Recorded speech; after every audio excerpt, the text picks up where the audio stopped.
Each year, Microsoft Research hosts hundreds of influential speakers from around the world, including leading scientists, renowned experts in technology, book authors, and leading academics, and makes videos of these lectures freely available.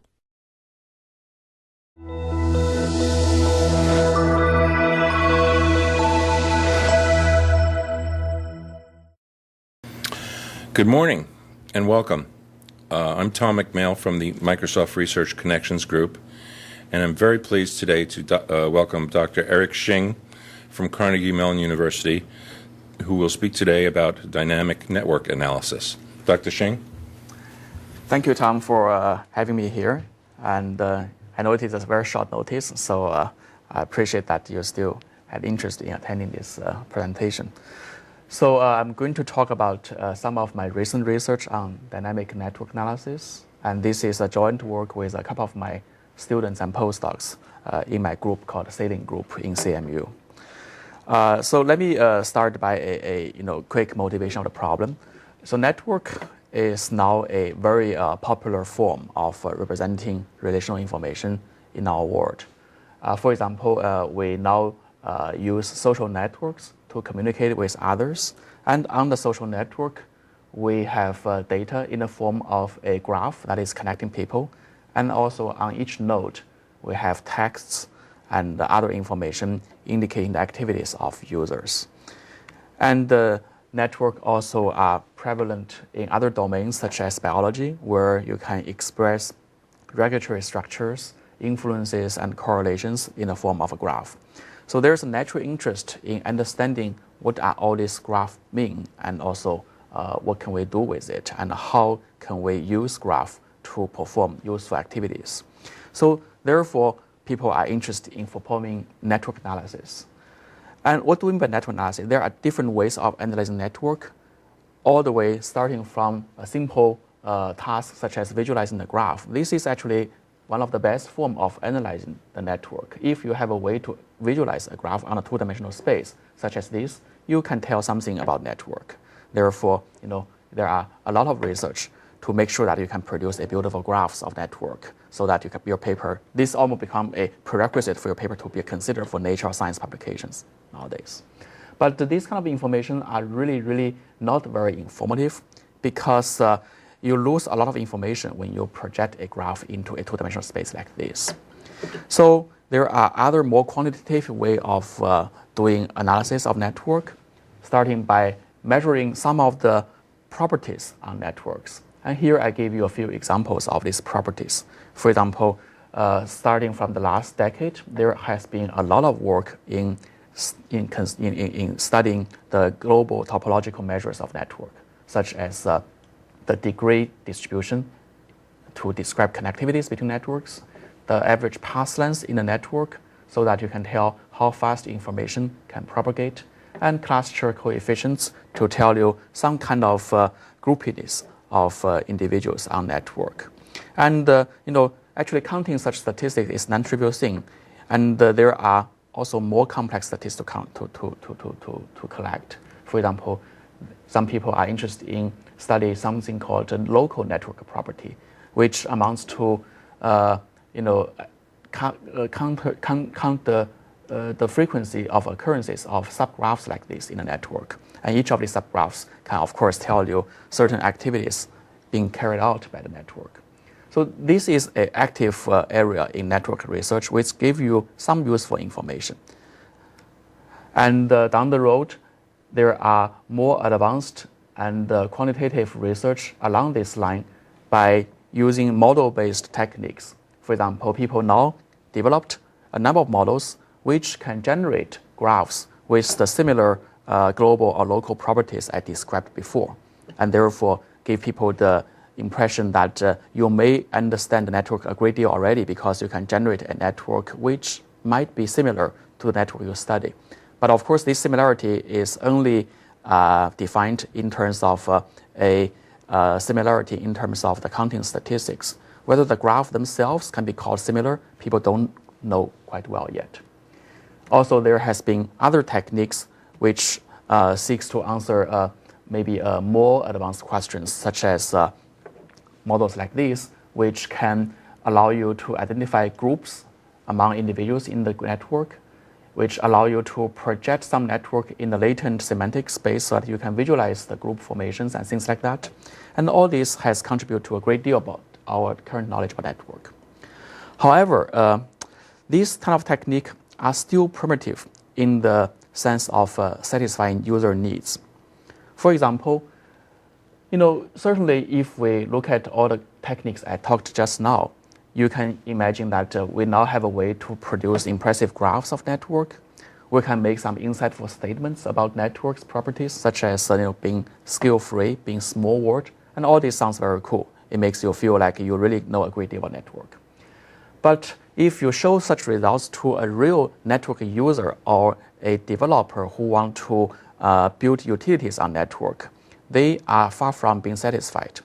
For example, they ask the following questions.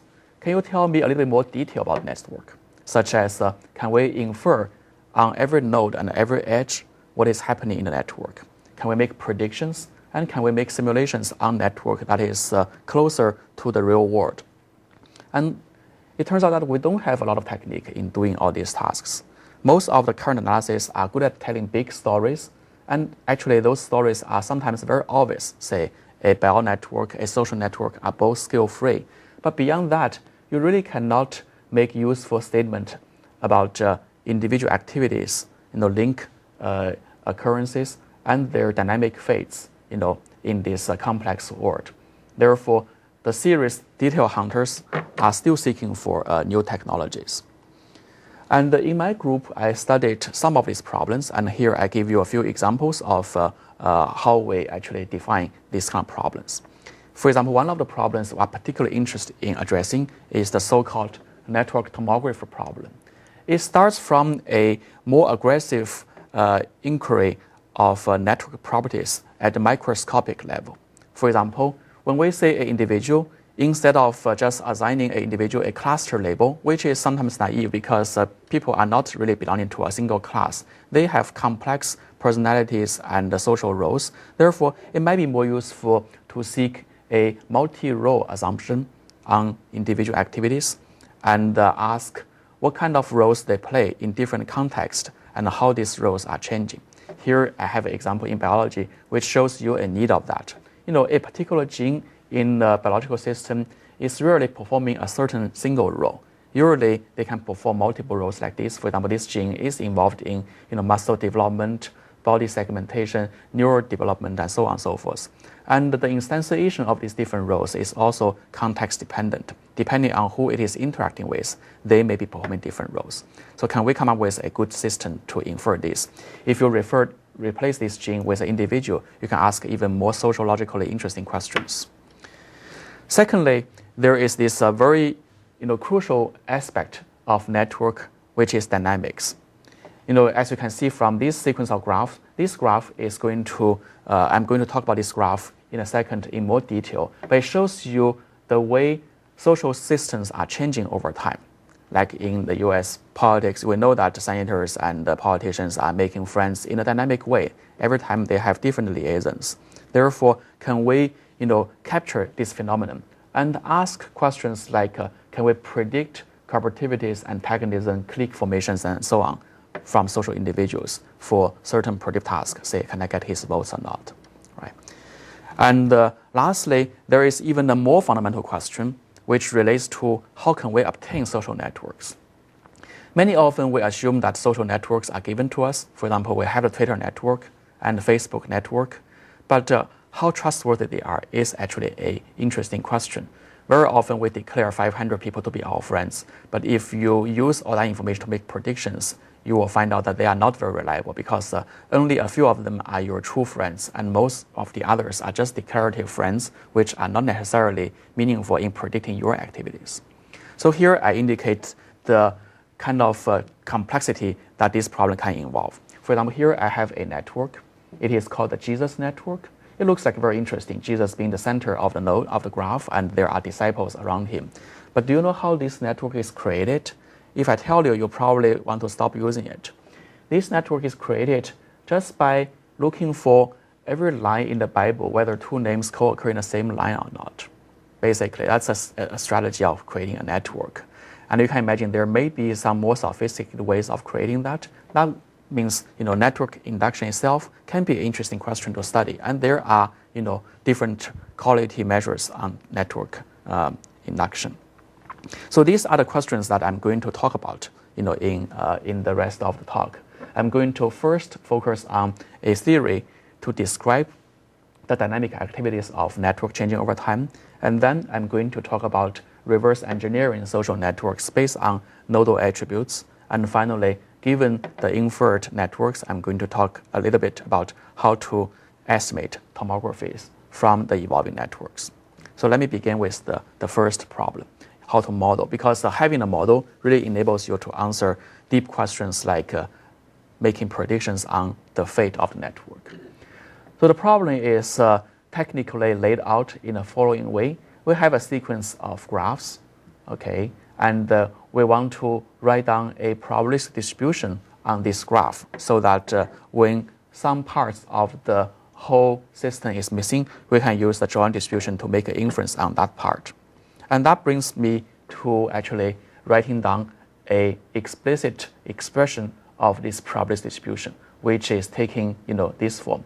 This is a joint distribution of graphs that is occurring on time 1 all the way to time t. And of course, this is a very complex distribution. And in dynamic system modeling domain, a usual practice is to break them down into a product of smaller components. Each of them tells you a transitional probability from one graph to the other. And this is called a Markovian assumption, which is very useful to make the problem more tractable and simpler.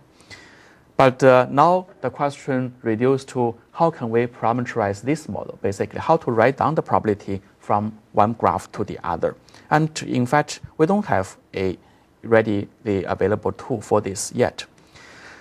What is available in the literature is the following. There has been some study called exponential random graph models that allows you to write down the distribution of a single graph using properties collected from the graph.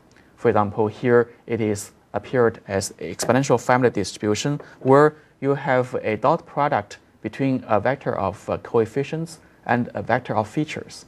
And these features are often known as potentials, and the coefficients are known as the weights. And the potentials is a way for people to summarize the graph. For example, you can count the number of edges in a graph, the number of two stars, the number of triangles, and so on and so forth, and use them to write down the distribution of the graph, using this linear sum of all these potential functions. And this model has been studied for a long time, starting from 1986, and it is a mature theory that people understand. This kind of model can be useful in predicting the likelihood of a graph observed in the real world. And here we took on this approach and did a little bit extension. We went on and use this exponential random graph model to describe the dynamic probability of transitioning from one graph to the other, okay, from t plus 1, t minus 1 to t. And the strategy is the same. Now we replace the potential function from the property in a single graph to a so-called temporal potential, which defines the property of network signatures across two graphs that occur adjacent in time. And here are some examples of these potentials. For example, you can write down a potential function which is called contiguity, which gives you a tendency of how an edge is going to be retained across time. There are other properties such as reciprocity, transitivity, and density. Each of them reflects a certain aspects of a network property changing over time. And then the way to write down a joint distribution of the transition from one graph to the other is just to put a weighted sum of all these different small properties to let them play a certain role in driving network in a certain direction. So that leads to a nice model, which is known as the temporal exponential random graph model, that can be useful actually in making certain characteristic study of networks. So here I show you there are a lot of actually interesting theoretical properties of this model that I skipped in this talk because they are mainly leading to interesting but not necessarily intuitive statistical insights. Here I show you actually some empirical outcome of the utility of this model. So we have collected a sequence of network from the US Senate dataset. I'm going to tell you a little bit later how this collection of network was created. But now assume that we have all these networks available to us over time. How can we write down a probability distribution saying how likely this sequence is going to happen in the real world?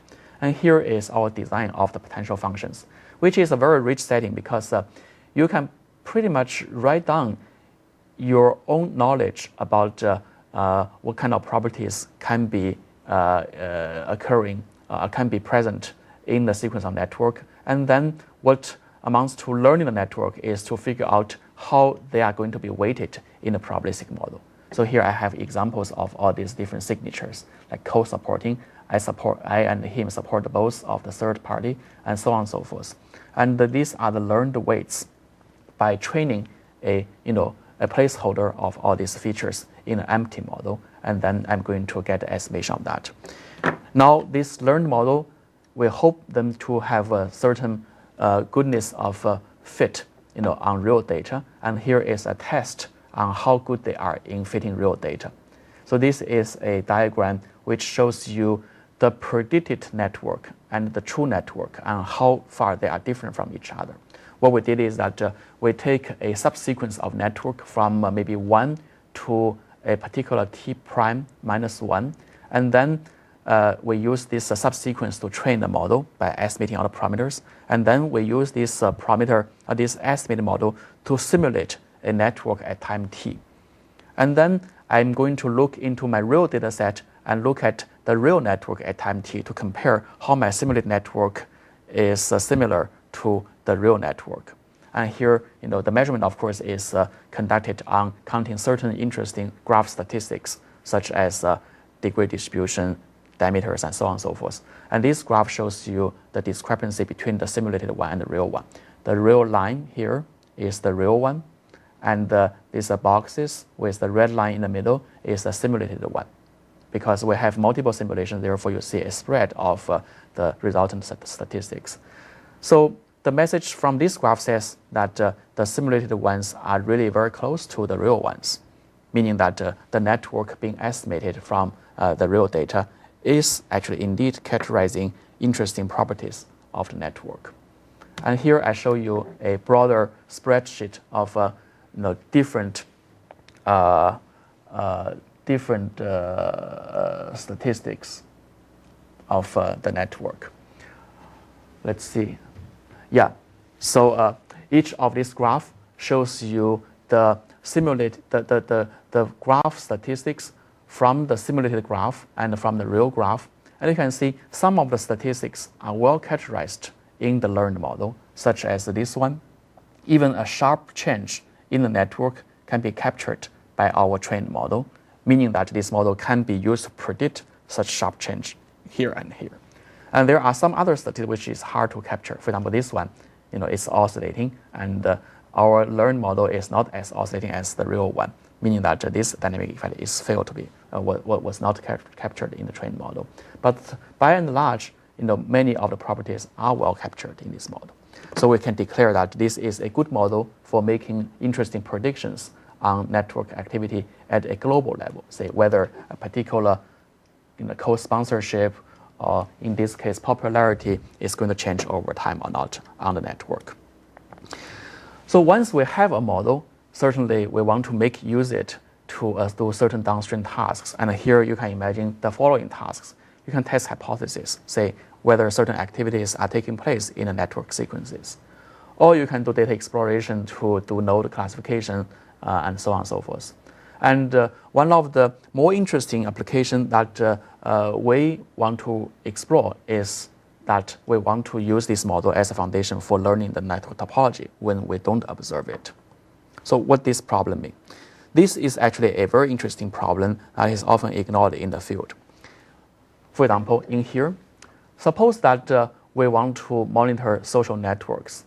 And in the previous study, I just finished presenting, I told you I have a sequence of social networks among US senators. But this is actually not a quite valid statement, because these politicians are not really that ready to tell you who their friends are. Therefore, you don't actually observe their network. They maybe even lie to you about their network. So what they cannot lie is their activity. There are boxes of votes that they conducted over certain bills, and that may actually reflect their behavior in the social world. Can we use that, for example, to infer such a movie of network? Could be an interesting problem. And similar things occur in biology, where we have a system like this, and we have observations of gene activities over the system. Can we ask the question about the gene network that is driving these changes? That's an equivalent question as the social network question I just asked. And typically, these questions are conducted and studied in a very simplistic setting, which actually ignores the timestamps and ignore the fact that network is changing over time. For example, a typical paradigm for people to study network induction is the following. I collect a sequence of node information. I'm going to ignore the timestamp and collapse them as IID samples. And then I run a graph learning algorithm to infer a single graph, assuming that they are dominating over the entire data sequences. Our assumption is a little bit more aggressive. We assume that every one of these observations is coming from a time-specific model. Therefore, every time point there is a model, and our goal is to be able to estimate every graph and the parameter of the graph at every time point from that time series data, which is actually a very non-trivial task because of the following reason. For example, now you have a sequence of information of user votes, and your goal is to estimate all these hidden graphs underlying the nodes. The problem is actually very, very difficult because of the following reason. Say I want to estimate a graph at this time point t plus or t star, and then how many data is associated with the graph at t star?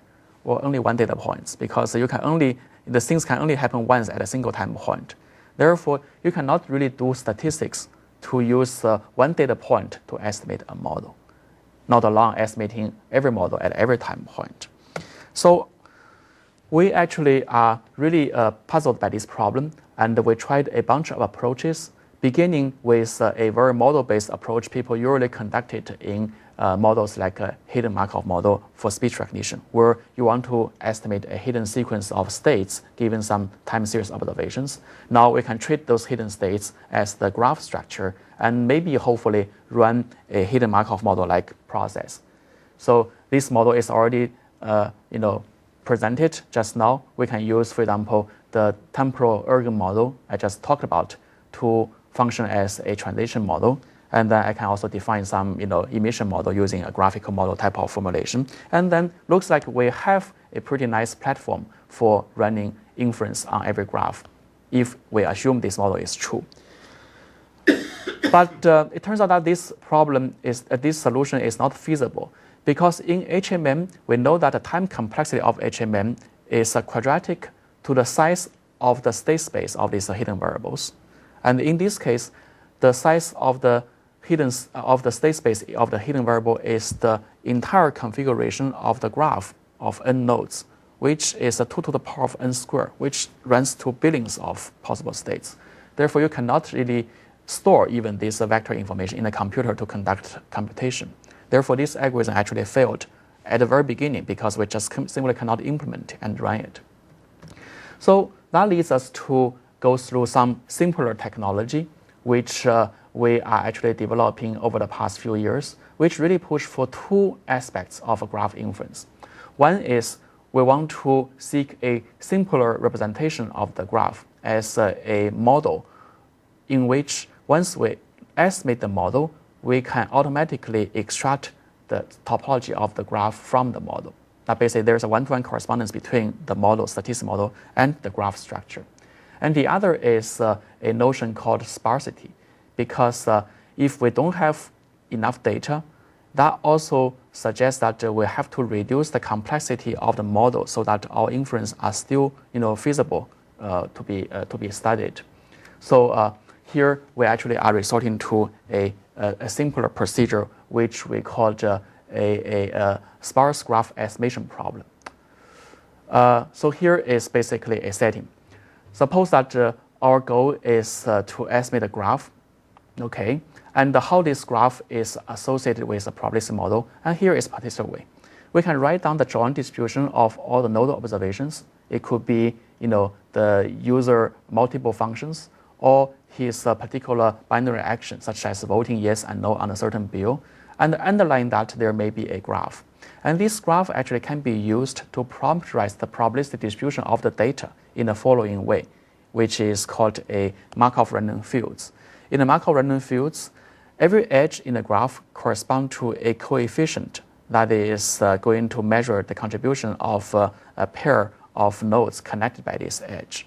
And here, this pair of nodes will be replaced by the real-life instantiation of their value that you observe. Say, this guy votes yes, and that guy votes no, and therefore you replace this with +1, replace with that with -1.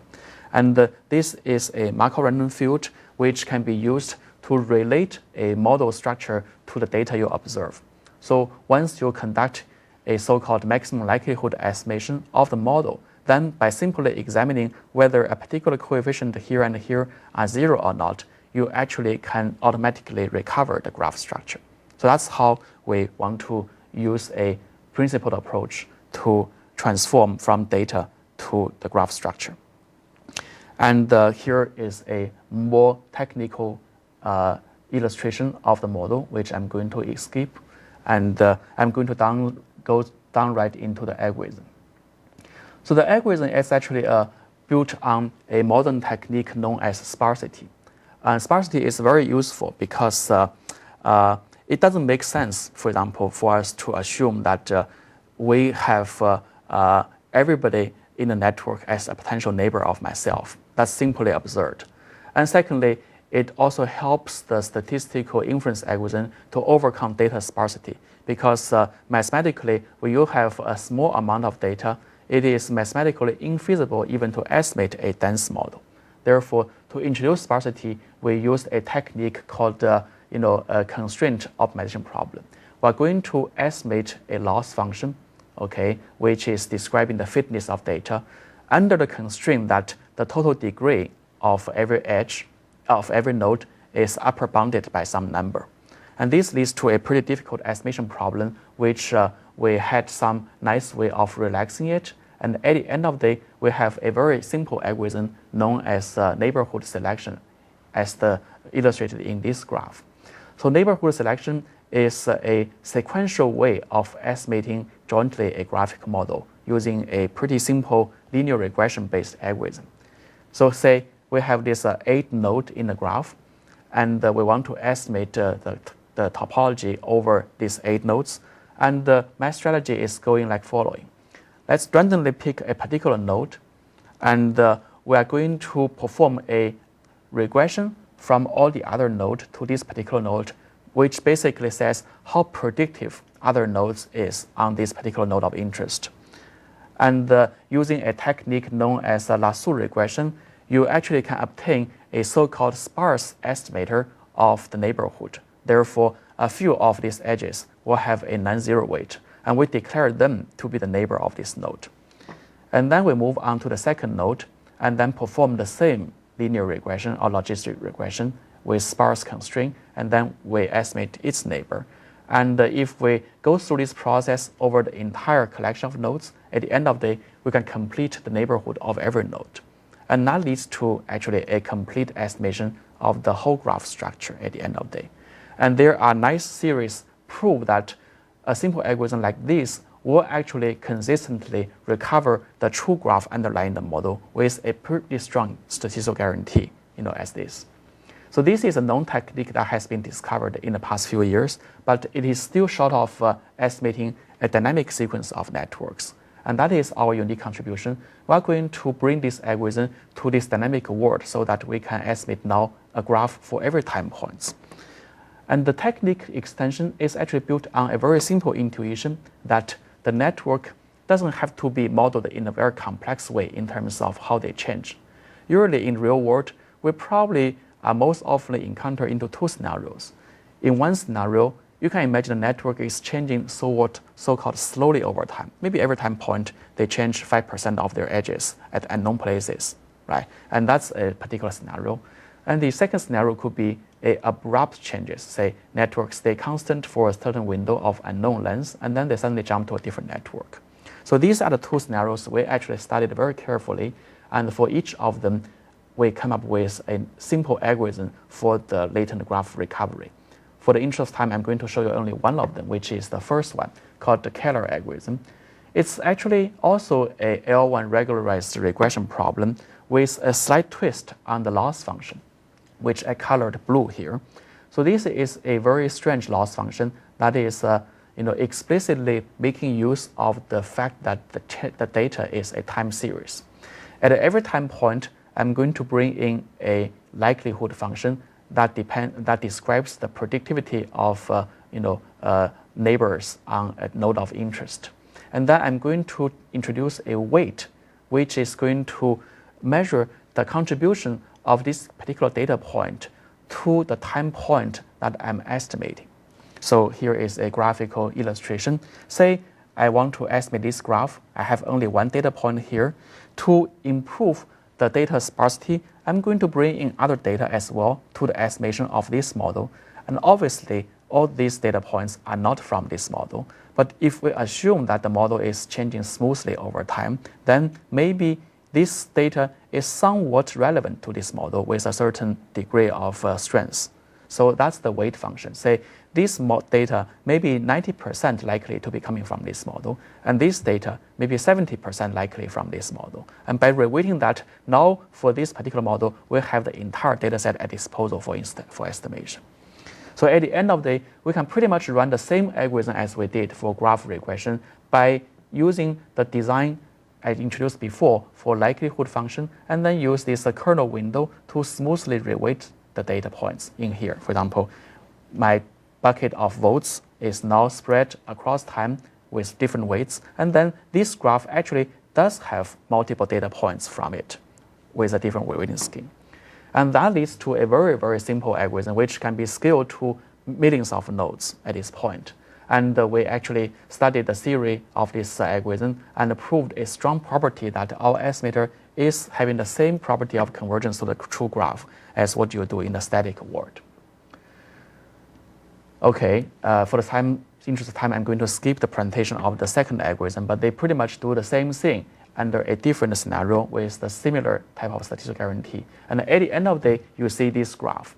We want to measure the accuracy of the estimation. And as usual, we measure the accuracy first on simulation because that's where we know the ground truth. And we compared our estimator with some competitors. Well, there isn't any competitor because there isn't any other algorithm which is performing this dynamic network estimation. So we invent a few competitors, dummy competitors. One is called a static network estimation. We just assume all the data are coming from a single model, and we just estimate one model, and examine whether in this model all the edges occurred in the sequence of graph are collected in that single model.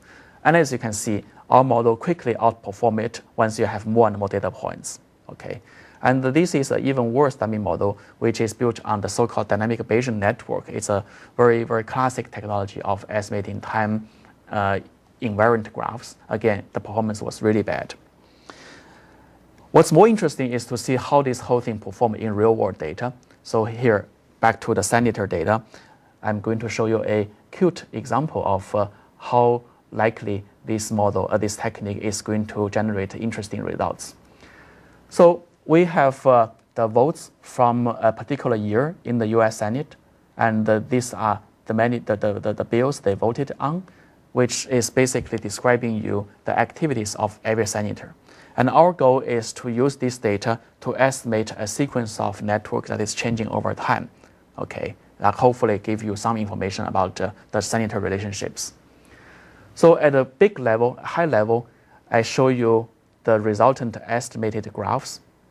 And by the way, this estimation, the algorithm has no knowledge about whether the senators are from a certain party affiliation and also their friendship information. All they had is the vote information. Here is the graph. For visualization, I highlighted the party affiliation of the senators with their color. The red corresponds to Republican and the blue corresponds to Democrat. And you can already see the graph start to make sense because you already see at a very high level a party, a biparty structure in this model, showing that different parties are aligned with each other differently. And also there are some interesting guys in the middle, which hopefully tells you some deeper insight about US politics and also the power of our algorithm in discovering these kind of insights. And also you can see Senator Obama at that point was at the center of the Democratic Party. So let's take two examples of who are in the middle. Here is one example. Senator Shafee was actually a Republican, but also a very liberal, Republican. So his trajectory was like following. He started his term with a lot of colleagues in his own party, and after some time points, he started to distance himself away from his own party and making friends from the opposite party, and actually going to this point where he has most of his colleagues from the other party. Okay, this pattern was discovered by our algorithm, but it is also known to be true by average people on the street, because we know that this senator, in the end of the day, turned his party line and lost his re-election because of his disalliance of his party affiliation. Here is the opposite story. Ben Nelson was a very conservative Democrat from Nebraska, and during his early year, he actually he seems to be a neutral, a politically neutral person with both Democratic and Republican friends. But after a while, he lost all his Democratic Party friends and turned himself into Republican. And I again agree with what people know about this senator, because in his re-election, he actually was actually getting most of his votes from the voters of the opposite party to get himself re-elected. Right? So again, the algorithm itself discovered a phenomenon that consistent with people's understanding about the US politics. So the implication of this example basically tells you that an algorithm as simple as I just talked about can actually be used to discover hidden social networks that is making sense in real life. And again, similar technology can be used for biology, where I can actually estimate a movie of evolving networks like this that is describing how the gene regulation is changing over time. Again, I'm going to skip the details of how to interpret this network. Now let me drive to the last bullet of this talk. So we have this algorithm for estimating unobservable hidden evolving network. And once it's discovered, the network sequence is no longer hidden, and we can now use them as input for us to analyze downstream objectives such as tomographies of the underlying network. Here we wrote a few papers, including actually a few papers that describe the technique for doing so. So what do we mean by tomographic inference? Well, this is typically a Facebook problem. People actually will ask me what I'm doing in Facebook, and I'm doing this. Giving you a network, the network has text, has images, has demography, and all that kind of thing. Your goal is to turn all this information into a feature vector, one for every individual, so that you can use them to make predictions, such as a ECTR predictions, right? And this whole thing, of course, is very high dimensional, and they are time evolving. And the goal is to come up with a clean statistical technology to make this inference possible. And in particular, as I said, I want to cast this problem as a multi-row prediction of every node, so that we can say something very sensible about the people's social role in a complex world. And to build this model, now I'm going to switch gear to embrace a Bayesian technology where we can build the so-called generative model. The beauty of a generative model is that you can synthesize a model based on your knowledge about how social world is functioning. And then, because of this mechanism, you generate your data, and then I give you data, you can use the same machinery to reverse engineer the model. So here I give you an example about how this model can be formed. For example, suppose I want to form a social network between these four individuals. And I begin by having already the mixture membership functionality of every individual. Say, this is myself. I have a vector of mixed membership saying that I am 40% as academia and maybe 30% working in entrepreneurship. I'm also 20% engaging in family life. Unfortunately, my wife wants me to have a bigger portion of this, but there are other roles as well. And then other individuals have the same thing. Now, if I start from this conjecture, how am I going to build my social network? And here is a potential story. Say I am coming here today to Microsoft, and I want to see my friend, say Alice Chen. And then the model needs to decide whether there is a link between myself and her, in this context. And how am I going to estimate the probability of forming a link? Well, here is a potential scenario. Why I'm coming here? I may come here for giving a talk. And also, I may come here just to have a random chat with a friend. So in that case, I'm going to sample my role from this distribution so that I can decide what role I'm playing. She does the same thing. She can be battery stretch. I need to, before it dies, let me quickly rescue it.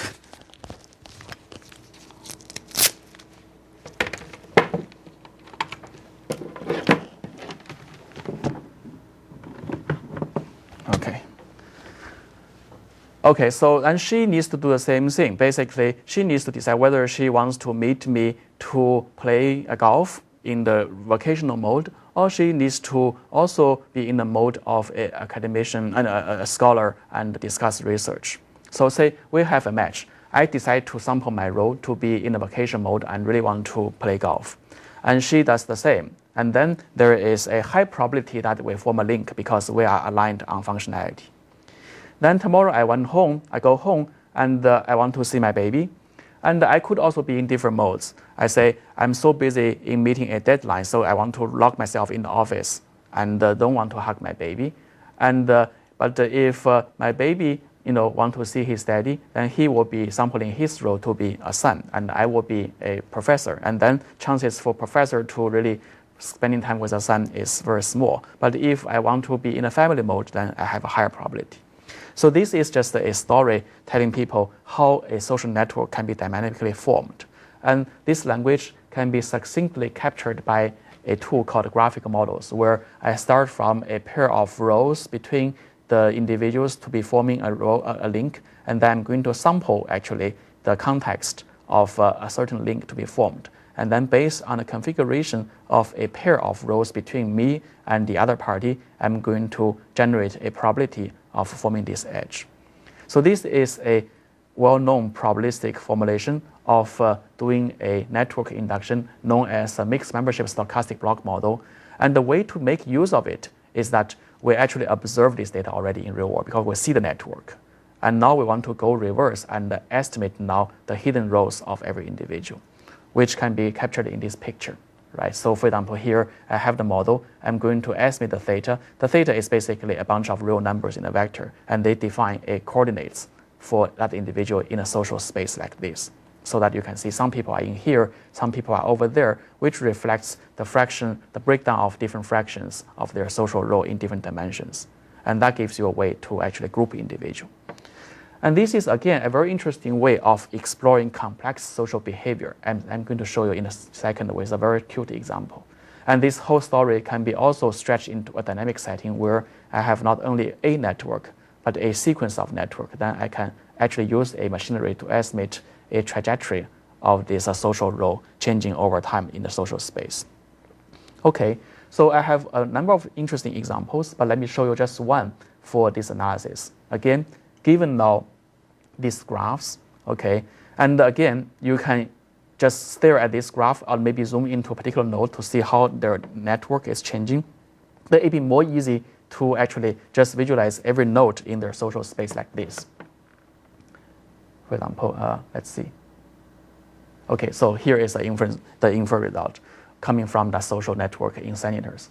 Here I highlight two individuals. What is this? This is basically a stack of a collection of columns. Each of these columns is actually a graphical illustration of that multi-row vector. Every row corresponds to a particular color. And here I have 4 different rows. One is corresponding to a Democratic-centric row. The other is a Republican-centric row. And there are some other non-typical rows can be played by senators. And by looking at this color breakdown, you can actually tell how much time he's aligned with a Democratic behavior, how much he's aligned with a Republican behavior, and how such breakdown is changing over time. So again, go back to this guy, for example, Senator Ben Nelson in Nebraska. We knew that he started off as a very conservative Democrat and then turned to Republican. And can we actually see that in this particular diagram? We actually can say he started with a lot of deep blue color, and that color is keep going down, down to the point to almost diminishing. And then this is the Democratic color, a Republican color. It was actually keep increasing until a point there is a sudden jump of this particular color. What does that mean? It means that he suddenly become extremely Republican at a particular point. And we actually find out that this is a point that re-election is about to take place. He was actually quickly changed his party, his political stance to the other party. So again, this graph gives you a very nice way of visualizing social roles and their change of every individual in the time. And here I have another story to tell in here, but for the interest of time, I'm going to skip that. And it gives you really a very holistic way of visualizing social individuals in a space. Here I have the breakdown of the social trajectory of all the 100 US senators in that particular year. And you can quickly tell there are some pure Republicans, there are some very diehard Democrats, and there are some other people in the middle. And if you have this chart, I guess the lobbyists and the people who run presidency would be interested in seeing this and target their campaign activities.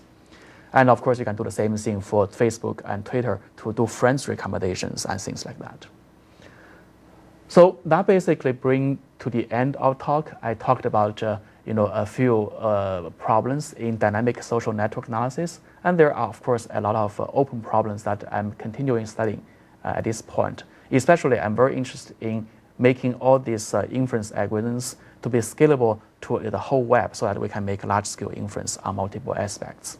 And also, there is a particular need for the so-called social media modeling and data integration, because in social media, you are dealing with not only a graph, but also everything on the graph, like pictures, images, texts, and videos and other things. How to make this integratable to offer a coherent and consistent inference information is actually a very challenging task. Okay, I think I'm done with the talk. This is my research group, part of which is involved in the study I talked about. These are the people I circled with a right circle, which contribute to different papers I mentioned in the above talk, and funding agencies for supporting the mine. Okay, I think that's the end of the presentation. Thank you.